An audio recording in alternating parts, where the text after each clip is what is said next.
네, 오늘도 돌아왔습니다. 오늘 저희 표지판은 주제는 저희가 책으로 각자 읽은 책이죠. 주제가 맨날 바뀌네요. 네, 저희는 뭐 주제가 그렇게 딱 고정해서 시작하지는 않으니까요. 네.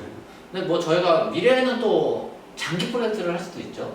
이제 하는 것도 있잖아요. 네, 실제로 하는 것도 있고 저희가 장기 프로젝트처럼 이렇게 주제를 정해서 할 수도 있는데 오늘은 책으로 주제를 정해봤습니다. 그래서 저희가 하나씩 읽은 책들에 대해서 이렇게 설명도 해보고 어떤 의견인지 보통 독서 토론이라고 하면 동일한 책을 읽고 각자 동일한 이제 소설에서 각자 다른 의견을 내는 건데 저희는 또 다르게 각자의 소설을 읽고 각자 설명을 해보면서 어떤지에 대해서 같이 표현을 하는 방식으로 저희는 좀 진행을 해볼까 해요. 그래서 저희 자혜전님은 어떤 책을 준비하셨죠? 저는 그 프로젝트 헤일메리라고 하는 최근에 출간된 소설을 하나 갖고 왔고요.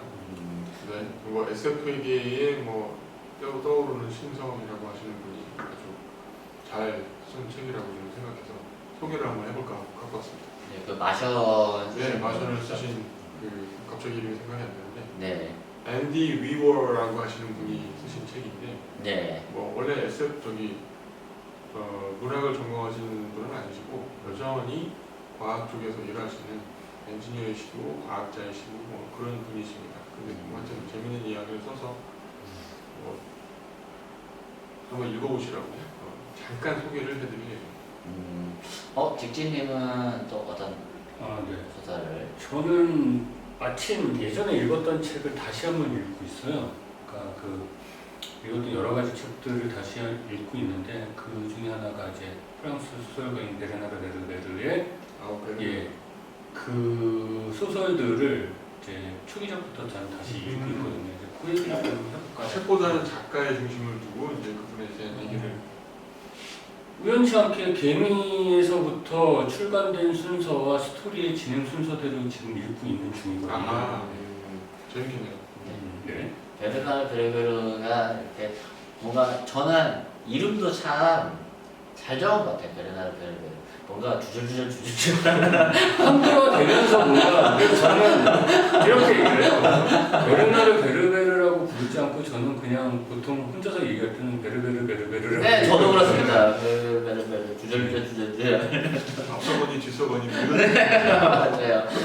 네. 저는 저번 주 저희 영화 포레스트 검프의 영향을 받아서 과거에 제가 재밌게 읽었었던 위대한 개츠비라는 책을 한 번 더 읽어봤는데 이것도 또 좀 더 제가 시니컬해진 느낌이 좀 들어서 또 하나 준비한 제가 셜록 홈즈를 안 좋아하는 두 개를 네, 셜록 홈즈를 안 좋아해서 안 좋아하는 건 아니죠. 안 좋아한다고 하면 안 되고 제가 셜록 홈즈보다 좀 더 좋아하는 매그넷 탐정 시리즈의 교차로의 밤이라는 책을 셜록 홈즈 안 좋아하기 쉽지 않은데 좀 참 해봤습니다. 독한 성격이시네요. 네, 제가 홍대병이 좀 있습니다. 네, 매그넷 탐정입니다. 탐정이 그래서 매그넷 시리즈라고 불리고 있고요. 네, 매그넷 시리즈는 총 뭐 100편이 넘는 소설이에요. 책 자체가? 네.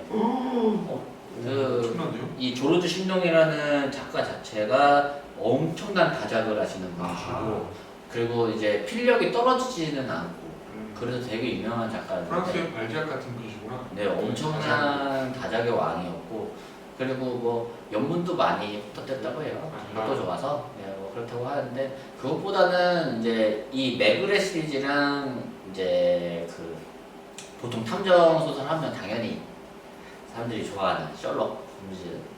셜록 홈즈랑은 좀 다른 탐정이에요. 셜록 홈즈는 뭔가 통찰력과 그리고 되게 과학적이거나 아니면 되게 심리적이라고 해야 될까요? 뭔가 되게 저한테는 되게 통찰력 있는 느낌으로 봤는데 아무튼 그런 기술력보다는 이 조르주 신동의 이제 매그렛 시리즈는 오히려 인간 감성에 좀 더 파고듭니다. 네, 인간 감성 그리고 인과관계에 대해서 이렇게 파악을 하고 그리고 점점 깊게 파고드는 인간의 심리에 대해서 파고들면서 이게 범죄가 어떻게 형성되는지가 그려지는 이런 마법 같은 일이 벌어지는 이 소설들이 많습니다. 그래서 그 중에 가장 유명한 그 최후의 밤을 한번 오늘 저는 준비를 해봤습니다. 그래서 그러면 오늘은 그러면 좌회전. 제가 먼저 소개를 할게요. 평소에는 제가 워낙 말을 길게 하고 좀 지루하게 하는 편이라 오늘은 좀 애써서 주려고 좀 짧게 얘기를 해보려고 노력을 해볼 텐데 그래도 좀 길어질 수 있으니까 양해를 좀 부탁드리고요. 프로젝트 헤일 메리는 그 시작할 때 이 글에 정말 그 책이 작은 페이지는 아니에요. 약간 분량이 있습니다. 빨리 읽을 수 있는 속도감이 있어서 분량감이 있음에도 그 시간을 많이 소모하지는 않는 굉장히 경쾌한 그 글인데요. 시작은 모든 기억을 잃고 어딘지 분간할 수 없는 공간에서 눈을 뜬 주인공의 시각으로 시작을 합니다. 컴퓨터와 짧게 대화를 하고요. 이제 컴퓨터가 그 눈을 뜬 주인공에게 멀쩡한 정신 상태인지 뭐 이걸 확인하는 이제 검증 과정이 잠깐 있어요. 그게 몇 페이지 진행이 되는데 그러고 나면 이 책이 앞으로 어떤 문법과 어떤 형태로 이 이야기들을 풀어나갈 것인지에 대해서 아주 빠르게 학습을 할 수 있게 체계적으로 잘 되어 있습니다. 그러고 나면 뜬금없이 이게 목적도 모르고 왜 누군지도 모르고 우리도 똑같이 기억이 없는 상태로 이야기에 빠져들기 시작을 하는 거죠. 전혀 인포메이션이 없는, 정보가 없는 상태에서 글을 풀어나가다 보면 어느 순간 이 친구가 지구를 구하기 위한 특명을 띄고 먼 우주까지 나와 있다라는 상황을 알게 됩니다. 눈을 뜬 곳은 우주선이고요. 무려 지구에서 12광년이나 떨어지는 곳에서 혼자 눈을 뜨는 거죠. 같이 간 동료가 둘이 있는데 살짝 스포가 있어요. 이분들이 어떻게 되십니다. 그래서 혼자 하셔야 되고요. 어떻게 되셨고 어떻게 되셨어요? 이미 스포를 한 것 같은데요? 그러니까 네. 스포가 있어요. 이미 얘기를 드렸어요. 어떻게 스포를 되셨고 네, 어떻게 되는 과정이 재밌어요. 그거는 직접 보셔야 될 것 같아요. 여튼 어떻게 되셨어요? 그래서 혼자 되셨고 혼자서 전혀 모르겠는 상황을 파헤치는 데만도 글의 한 전반부가 날아갑니다. 정신을 차리고 뭘 해야 되고 하는 그 과정을 생각해내고 기억해내는데 글의 전반부가 흘러가는데 거기에 과거의 장면들이 교차 편집돼서 등장을 해요. 회상이 아니고 과거의 이야기가 난데없이 끼어들어옵니다. 그 상황이 왜 만들어졌는지에 대한 이야기들이 들어오는 거죠. 전지적 시점에서 들어오는 어떤 이야기의 편집인 거고요. 그렇게 해서 지구에 어떤 일이 벌어지는데 그게 지구를 포함해서 태양계 일대 전 행성에 태양빛이 전달되지 않는, 즉 빛 에너지로 생존을 하고 있는 우리 인류에게 치명적인 문제가 발생을 합니다. 전 우주적인 문제인데 이 글에 대한 그 검색을 해보면 대부분 이런 것들이 소개가 되어 있어요. 어느 한 과학자가 우주에서 기묘한 기세 현상을 하나 발견을 하는데 길게 이어진 빛 현상을 하나 발견해요. 그리고 그 빛의 현상이 금성과 태양으로 이어지는 걸 발견을 합니다. 그로부터 얼마 뒤에 빛 에너지가 지구에 적게 점차 줄어들면서 전달되는 것을 알게 돼요. 그러니까 태양빛이 줄어들고 있는 거죠. 그래서 이게 심각한 사태인 걸 알게 되고 또 한편에서는 그 줄기에 이어진 현상이 무엇인지를 알아내기 위한 과학적 탐구가 같이 이루어지는데 외계 생명체가 태양빛을 이용해서 번식을 하고 그 과정에서 태양의 빛을 많이 흡수하면서 그 생태계가 안정되게 유지가 되면 우리 지구한테 오는 태양빛의 20%가 날아가요. 그렇게 되면 지구는 멸망인 겁니다.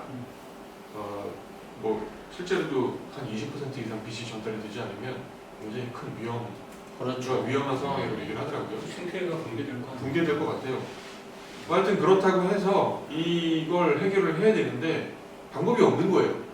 그래서 이제 거의 좌절의 분위기로 가다가 과학계에서 주변의 행성들을 검색을 해보니 찾아보니 다른 별들도 그렇게 죽어가고 있는 거예요. 그래서 좌절을 한 거죠. 이 외계 생명체가 반경 한 8광년 정도의 있는 항성에는 마치 전염되듯이 전염병처럼 이렇게 번식을 하러 이동을 할 수가 있대요. 빠른 속도로.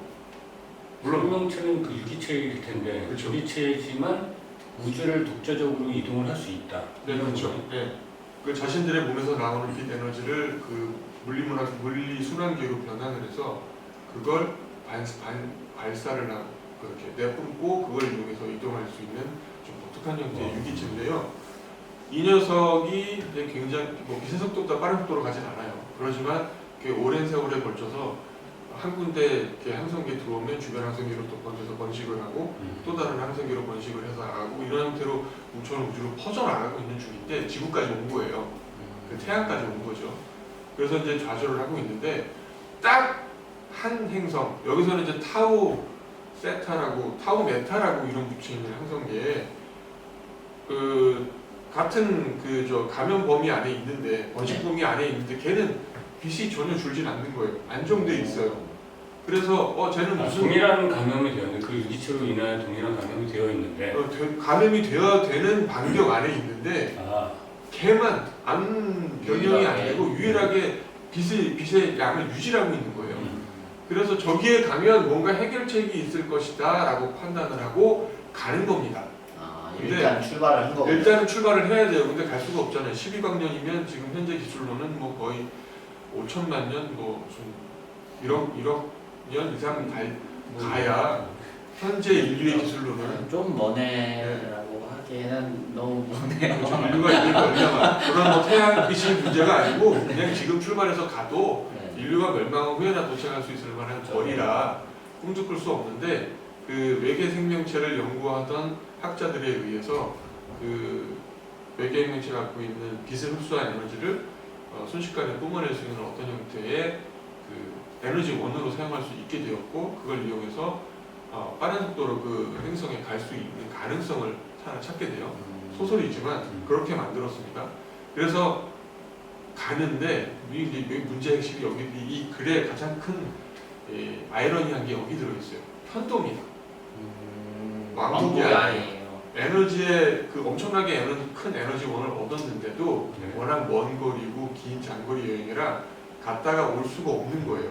보내는 주겠지만 오는 건 알아서. 보내는 건 못하는 거죠. 오는 건 안 되고 거기서 죽는 방법은 니네들이 선택해로 미션이 주어집니다.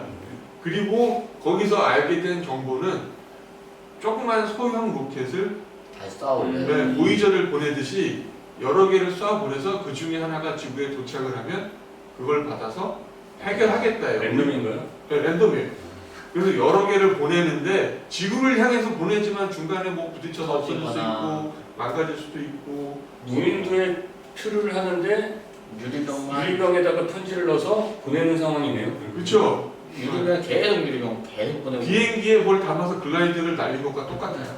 뭐 하여튼 그런 식인 거죠. 뭐 똑같은 상황이라 할 수는 없지만 하여튼 우주에는 저항할 그 공기도 없고 대기도 없고 하니까 일단 보내면 앞에 뭐 막지 않는 한 글로 계속 갈 거거든요.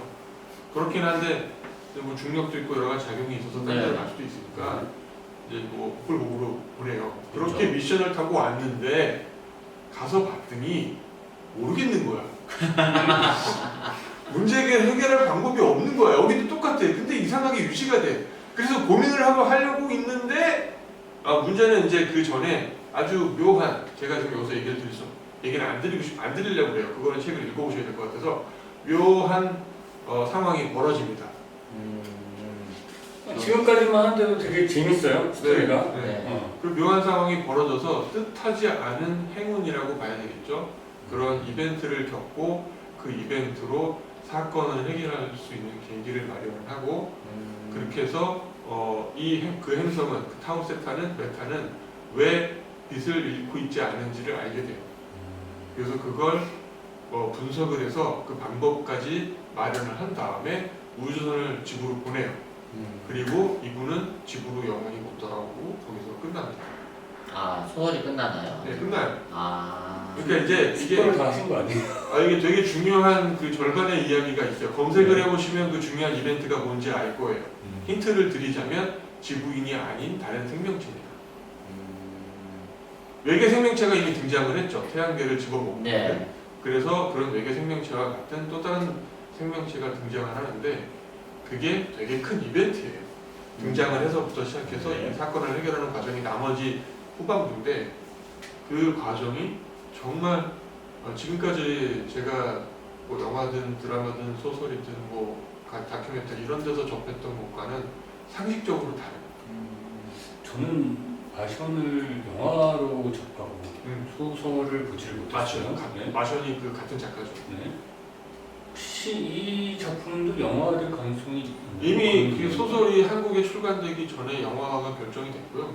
출간되고서 나서 곧바로 영화화가 결정이 됐어요. 그래서 판권을 어느 분이 사가셨고 주인공도 내정이 됐습니다. 마이언 고슬링. 현재는 촬영을 하고 있는 걸로 내지는 거의 촬영을 마무리해 나가는 걸로 알고 있었는데 최근 정보는 업데이트가 안 돼서 현재는 촬영이 어떻게 진행되고 있는지는 모르겠어요. 저는 책을 안 볼래요. 영화를 보고 나서. 근데 그 영화를 만드시는 분들이 제작사에서 영화가 책하고 부분적으로 다를 수 있다고 많이 그렇게들 하죠. 제시를 하셨거든요. 각색을 하실 것 같아요. 그래서 영화하고 소설하고 기본적인 줄거리는 같겠지만 좀 다른 방향으로 가지 않을까 하고요. 감독판도 있을 수가 있겠네요. 네, 제가 이 책을 접할 때는 이미 코로나가 아니었던 그 이전 상황이었기 때문에 코로나로 인해서 촬영이 좀 힘들었을 수도 있겠다라는 생각을 합니다. 근데 뭐 검색을 해보진 않았어요. 영화 그 진행 정도가 어떻게 되는지. 원래 예정으로는 상영이 작년이었고 좀 늦어져도 올해는 상영이 되는 걸로 예정이 돼 있었거든요. 그러면 상당히 빠른 기한 안에 영화가 네, 촬영을 할 수 있는 가능성이 그럴 수도 있는데 제작이 중단돼서 아예 제작이 안 된 상태일 수도 있어서 영화는 어떻게 모르겠어요. 일단은 줄거리가 그렇게 진행이 됐었고 아까 이제 하던 얘기를 마저 하자면 헤일 메리라고 하는 그 우주선의 이름을 그 이제 정하는 것도 좀 재미있고요. 그 다음에 이 친구가 우주로 가게 되는 과정도 독특한 이제 선택이에요. 그것도 되게 재밌고, 그러니까 그게 반전의 반전들이 꽤 얽혀 있습니다. 그리고 처음에 이렇게 아무 정보 없이 눈을 뜨면서 이렇게 막막한 공간에서 눈을 뜨면서 시작하는 그 공허함에서 시작을 해가지고 정보를 하나씩 알아가는 과정에서 나도 어떤 추리를 계속 더해갈 수가 있고요. 그 다음에 뭘 해결해야 되는지를 알고 나서 그걸 어떻게 해결할지를 막 추적하고 알아가고 하는 과정도 재밌고 또 전혀 예상치 못했던 외계인이 등장하는 외계 생명체가 등장하는 부분들 그런 거는 또 그 지금까지도 흔하게 많은 사람들이 다뤄왔던 소재지만 네. 그 친구들이 사는 그 행성의 어떤 생태계라든가 또는 지금 이 태양빛을 먹고 사는 그 외계 생명체의 어떤 유기체적 구조라든가 주로 물로 되어 있어요. 이 친구도. 그래서 이제 이 주인공이 원래 외계 생물체를 연구하는 과학자인데 물이나 이런 탄소 기반 생명체가 아닌 외계 생명체가 있을 수 있다라는 걸 주장하다가 그 학계에 따돌림 당해서 그만두고 속상해서 그만두고 교사로 지내던 그 평범한 사람이에요. 그러다가 이제 외계 생명체 소식을 듣고 자원이 입대처럼 뭐 그러니까 이제 물을 기반으로 하지 않은 외계 생명체가 있을 수도 있다라는 그 논문을 읽은 어떤 분이 데려다가 연구해봐 그러는 바람에 참여를 하게 되고 거기도 이제 무슨 사연들이 껴 있어요. 그러고 났는데 연구를 했더니 90%가 물이야. 그러니까 자기가 틀렸잖아요. 그래서 좌절해서 또 그 연구소를 나가요. 그만둬요. 그래서 가서 학교에서 일하다가 원 계기로 다시 와. 뭐 하여튼 번잡해 얘도 삶이. 네. 그리고 그 일을 얘를 이렇게 데려다 쓰고 뭘 보내고 하는 그 일을 진행하는 정말 카리스마 넘치는 분이 스트라트라는 분이 계신데 여성분인데 여자 맞나? 여자였던 것 같아요. 하여튼 그분이 기억이 네. 그분이 정말 말도 안 되는 이 정말 부러운 추진력을 보여줍니다. 그래서 그분이 지구를 파괴하지 않을까? 아스트로 그 태양빛을 그 외계 생명체가 아니라 이분이 지구를 망가뜨리지 않을까라는 의구심도 들 정도예요. 너무 추진력이 막강해서. 하여튼 이 수많은 등장 인물들의 갈등과 또는 발견 그리고 과학적인 설명들이 지루하지 않게 설명이 되고요. 이분이 원래 글을 쓰시는 분이 아니고 과학자다 보니까 엔지니어다 보니까 이렇게 뭐 이렇게 잡다하게 설명하는 걸 별로 좋아하지 않나 봐요. 그래서 근거는 짧게 설명을 하지만 그걸 복잡하게 설명하진 않고요. 또 그 되게 장면을 묘사하기 위해서 그 은어법 비유나 이런 거를 많이 쓰질 않아요. 굉장히 직설적이십니다. 그래서 쉽게 다가갈 수가 있고요. 과학적인 설명을 몇 군데 한다고 하더라도 그게 아주 심도 있고 깊이 있는 그런 설명들이 아니어서 재밌고 가볍게 읽을 수 있지만 이 문제에 대한 해결 과정 자체는 논리적이고 꽤 질서정연하게 잘 배치가 되어 있습니다. 그래서 재밌게 읽을 수 있는 책이고요. 또 영화화도 된다고 했는데 이게 뭐 잠깐 끊어진 사이에 검색을 해봤지만 영화화가 됐는지 진행되고 있는지 뭐 상황이 바뀌긴 했는지 이런 것들을 제대로 찾아볼 수는 없는 아직은 암흑에 쌓여있는 베일에 쌓여있는 상태인 것 같고요. 영화로 만들어서 국내에 들어온다면 혹은 또 이미 영화로 만들어져서 상영이 되고 있고 그게 또 우리나라에 들어온다면 또 재밌게 볼 수 있는 그런 영화지 않을까 싶고요. 저는 인터스텔라 이후에 가장 주의 깊게 봐야 될 SF 영화이지 않을까 싶어요. 이게 상영이 된다면. 그리고 이 소설은 영화가 개봉되고 나서 보셔도 재미있을 것 같긴 해요. 이미 이제 나온 지가 꽤 돼서 읽어보신 분들은 많이 읽어보셨을 테니까 새로 접하시는 분들이라면 네. 영화랑 비교해서 보는 것도 재밌을 것 같고요. 제가 접했던 정보에는 각색이 된다고 했거든요. 그래서 스토리가 조금 달라질 수도 있어서 같이 보면 재밌을 것 같고요. 그 다음에 이 영화의 이 소설의 가장 종반부에 이분이 이제 지구로 못 돌아온다고 그랬잖아요. 지구에 못 돌아오는데 죽진 않아요. 거기 살겠죠? 네? 거기서 살겠죠. 네. 어떻게 사는지는 책으로 보세요. 그게 마션이에요? 마션이 아니에요. 전혀 달라요. 거기서부터 이제 농사를 지으면서 마션처럼 이루어지는 거 아니에요? 외딴 우주선에서? 그리고 독특한 게 이 우주선은 크지 않아요. 덩어리가 12광년을 가야 되는데 에너지를 채우는 그러니까 연료를 채우는 게 대부분이고 공간이 작아요. 그러니까 농사를 지을 수는 당연히 없죠. 뭘 해먹을 수도 없고요. 재배 같은 건 불가능해요. 그렇게 자원이 한정된 작은 공간이다 보니까 먹을 것도 못 사보내고 뭘도 못 사보내고 가면 가서 죽고 편도오다 보니 뭐가 별로 없어요. 과학 장비랑 거기서 문제를 해결해라고 하는 실험실 장비, 과학 장비들만 잔뜩 들어있고 아무것도 없어요. 그래도 살아나간다는 얘기죠. 그래서 살아가는데 그 부분이 재밌는 부분. 그 어떻게 살지가 되게 재밌어요. 그거는 책을 보셨으면 좋을 것 같고요. 이 우주선이 독특한 게 이 소설 때문에 그런 것 같지는 않은데 오랜 기간 가서 중력이 없는 곳에서 꽤 오랫동안 머무면서 문제를 해결해야 되잖아요. 네. 그래서 중력을 만들어야 되는 이슈가 있어요. 그 실험 장비들이나 이런 것들이 지구에서 사용하던 것들이라 무중력 상태에서 작동이 될지가 확실하지가 않은 거예요. 실험을 할 시간을 없고 그래서 중력을 만들어야 되는데 우주선 내 중력. 우주선 내 중력을 만들었는데 어떻게 만들어야 될까 고민을 하다가 우주선을 둘로 쪼개요. 도착해서 네. 갈 때는 그냥 가고 아까도 얘기했듯이 이제 쉴 게 없으니까 애들은 거의 반가사 상태, 코마 상태로 보냅니다. 동면이 아니에요. 동면 비슷한 상태로 가다가 거기 가서 깨어나고 살아있으면 임무를 수행하는 거예요. 근데 깨어나서 우주선을 두 개로 분리합니다. 와이어로 연결돼 있어요. 네. 길게 아주 늘려요. 충분히 길게 늘린 다음에 추진력을 통해서 이렇게 회전을 시킵니다. 있는 거군요. 그거는 그 뭐지? 그 스페이스 그 영화 있잖아요. 네, 등장을 하죠. 도 회전하면서 중력을 일으키는 그쵸. 그 장면. 그 장면이랑 똑같아요. 그 우주선의 구조가 동일합니다. 그래서 분리된 우주선을 서로 왕복할 수가 없어요. 와이어로 연결돼 있기 때문에. 그 제가 말한 그 영화 제목이 뭐였죠? 이제 생각이 안 나네. 걔도 중간에 큰 덩어리가 있긴 한데. 그거는 이렇게 회전 축을 중심으로 중력이 발생되고 사방으로서 쭉 연결되어 있잖아요. 그렇죠. 스페이스 오디세이에 등장하는 그 우리가 흔히 아는 타이어처럼 생긴. 예, 걔는 그런 용도로 만들어진 거대한 선체고 얘는 거대하지가 않잖아요. 그러니까 직경이 60m 이상 돼야 반경인가 직경인가 그게 60m 이상 돼야 우리가 중력을 느낄 수 있는. 그러니까 왜 멀미 같은 걸 하지 않고 최소한 유지할 수 있는 중력을 형성할 수가 있다고 그래요. 그러니까 그 정도가 되려면 충분히 직경이 돼야 되는데 우주는 그 덩치가 크지 않다 보니까 늘리기 위해서 자른 거예요. 하나를 분해를 하고 와이어로 연결시킨 다음에 두 개를 회전시키는 거죠.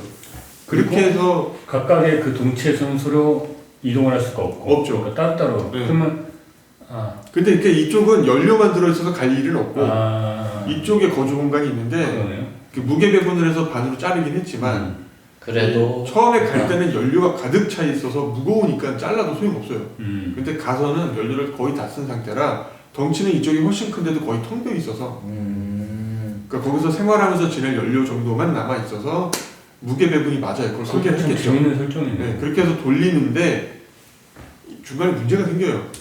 당연히 그래서 또 문제는 갔다 해야 와야 되고 이런 문제가 있습니다. 아주 각양각색의 문제들이 발생을 해요. 영화를 먼저 보고 소설을 보고 싶은데 자꾸 그러니까 소설을 자꾸 땡기는 그죠? 그런 것도 네. 있네요. 아. 이게 이제 되게 상상력을 자극하지만 그 문제를 풀어가는 과정이 비교적 나름대로 과학적이고요, 또 논리적이고 또 기존에 있었던 수많은 화성침공 같은 그냥 무한 상상력으로 만든 소설이라기보다는 조금 현실에 가까운 대신 현실성이 조금은 있는 저는 과학자가 아니라서 충분히 검증된 것들은 아니겠지만 아닐 거라 보지만 그래도 제법 이론적으로는 배경을 가지고 있다고 하더라고요.